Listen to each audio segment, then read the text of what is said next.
Hi everyone, I know it's been a minute. I've been kind of doing a rotation of things, side questing as it were, but today I really wanted to talk about failure and what failure looks like and how it feels as a game developer to fail and how you come back from that. So without further ado, let's get into it. In the last video, one of the questions was, are game jams good for beginners? And I gave my 2 cents on that. The answer to that question is I think game jams can be used a lot of ways, and one of the most recent experiences that I've had with that actually used a game jam as an experiment to determine if there were any trouble spots with a team, if we would fail, if we would succeed, where the shortcomings were, and it actually worked really well.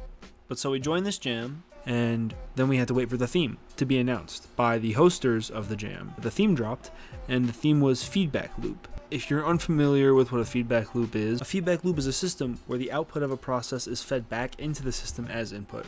But because I'm dense and an idiot, what I ended up coming up with was this game called Feedback Loop, where Back was a little weird guy that just wanted loop. He just wants the loops, right? It was that and 2 other ideas. So I told the team, you can all come to the meeting with ideas, or you don't have to come up with ideas, but Isaac and I, the other designer on the team, mandatorily have to come up with 3 ideas each. Isaac came up with 3 really fun ideas. I think that there was a little miscommunication on maybe my part. I'm not sure if I told him the theme explicitly. I thought I told the team. I'm not sure what happened there. I'm not sure what the breakup of communication was, but Isaac came up with this, like, you have to kill clowns game, and then there was this other game I don't remember, sorry Isaac, and then this frog marriage game, and we were trying to find a way to make the frog marriage game work, and that was a really strong concept. I can only remember 2 of my ideas too, but one of them was you have to put something in like a little spaceship, and then it has to loop around the orbit, but you're kind of like slingshotting it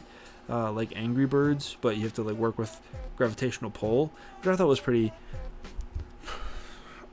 like kind of interesting to explore, but the physics on it would be a lot. It was a whole thing. But the 3rd one was the one that everyone really enjoyed, and that was the game called Feedback the little guy, the loops, right? Simple, awesome.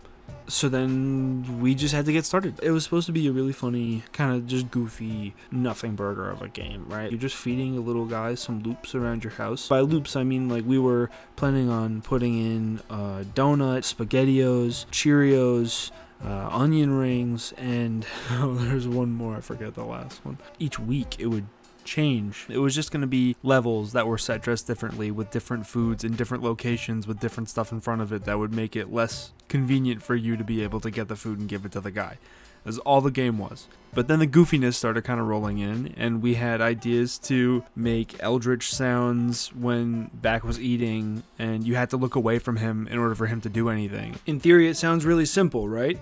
But in practice, not so much. It becomes really integral really quickly for the entire team to be on top of every single little detail. You don't really perceive how easy it is to fail until you try to achieve what you want to achieve. Taking a little bit of accountability, I was kind of vague with my direction. I don't think I really provided direction to the team. I just said, hey, we need this, and this, not how they should all be connected or interlocking with each other. And I think that that was a fault on my part for having the idea and knowing what it needed to get there, but not really relaying that to the team explicitly. I kind of like drip fed information, and I didn't mean to do that. That's just kind of what happened, and I know that for me, that's something that I can't afford to do. I'm just saying that there are times where describing it makes it feel like I'm talking about it as in like my idea, but it's not. It's everyone's, and I understand that, and that's why I try to like pull back a little bit, but I think that there are some things where I need to just kind of lay it out for people, and I don't think I do that well enough.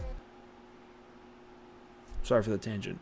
Anyways, the first couple days that the jam started, we didn't really do much, so we had about 7 days left by the time that we started. Aside from the lapse of communication and not really explaining the vision, our next biggest mistake was probably just not starting when we had the opportunity to start. As Spinjitzu Master Sensei Wu says, why put off for tomorrow what could be done today? And so I'm sure that you guys don't want to hear all about the development of this colossal failure that was the game jam, but essentially what the end result became was something unplayable. We submitted the build with the wrong opening level, so when you entered the build, it wouldn't go to the main menu, it would go right to the Unreal Gym, like the starter level in Unreal Engine, and that was a colossal fuck up. But this was a jam, we were crunching for time, we had approximately 15 minutes left to cut a build, and for those of you that know what it's like to cut a build in Unreal, you know that it takes a long time.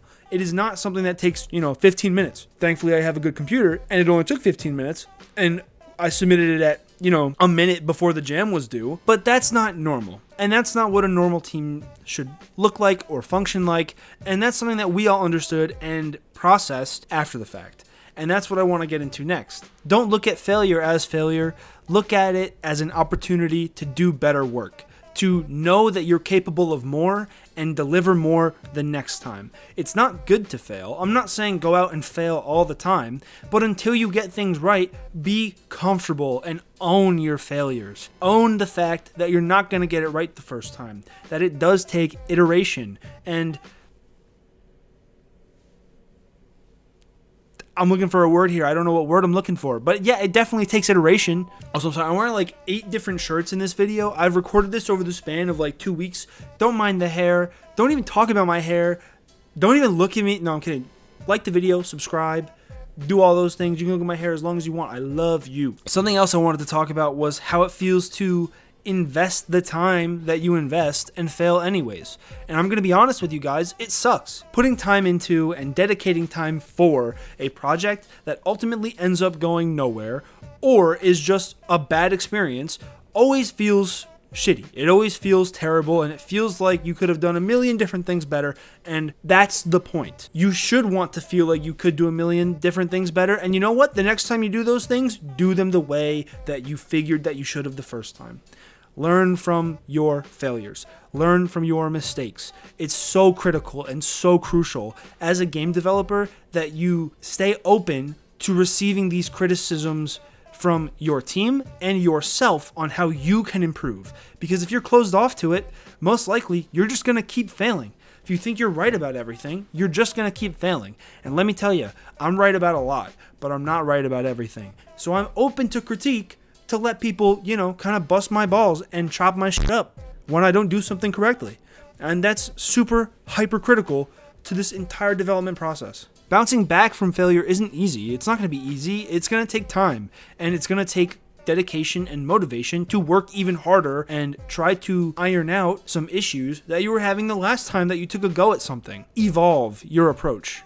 I think that's the best way to put it. Evolve and iterate the way that you handle specific situations based on your personal experiences, failures, mistakes, critiques, all of the above. You might be wondering, how do you mitigate this in the future? Is there a secret formula to avoid failure on team or even solo projects? And all of what I just said still applies.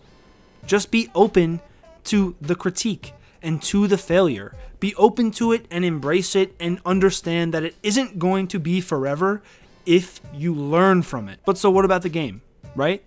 You're taking all this information in and you're learning and you're soaking it up and you're okay with failing now, but what about the project that failed, that utterly failed, that isn't even playable? What are you going to do with that? Would you release it and possibly iterate on it and make it better? And sure, you know what? You can. But in a lot of cases, in the AAA space, that's not always going to be an option. Being comfortable with failure isn't just for self-improvement. It's also for being okay letting go of projects that you've invested this time into. It's going to happen at some point. So you need to be okay letting things go. You can make all the ideas for something, and you can think that it's your baby, it's your child, but in reality, it's not. It's never going to be. It's a game, and you have to be comfortable with letting things go. That doesn't mean that there isn't a chance for the team to continue working on it if the team wants to. However, it's a harsh reality that a lot of game development people have to face. It's never going to go your way 100% of the time. So be open to it just not happening. I don't want to be that negative though, and I'm not going to say that there isn't a chance that, feedback loop can't be something in the future, but for right now we're tabling it and we're putting it off to the side and we're not going to touch it because we have bigger fish to fry. Quite honestly, we're working on something I think is pretty cool, and I'm really excited to share it with you guys when the time is right. So speaking of this new project, is it gonna work the same?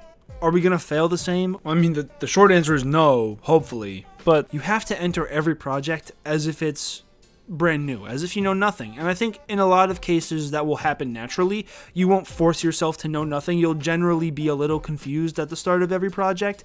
But as it goes along, as you create the documentation and you put in the work to understand what the core of the experience is and how you can make it better, how you can improve it for not only players, but for the development process as well, it'll figure itself out. But it's not going to work like that every single time. Every single project that you work on, regardless of it being in the same genre, the same perspective, they're going to be different every time, slightly different. Even AAA games. I can think of so many games right now that are just completely different, but it's the same franchise. So yes, things are different every single project. Nothing ever works the same as it does with your previous projects, and you'll come to accept that. But it is something that you'll need to be adaptable about, and it is something that you're going to have to overcome at some point. To conclude, yes, we failed, but it taught us how to succeed.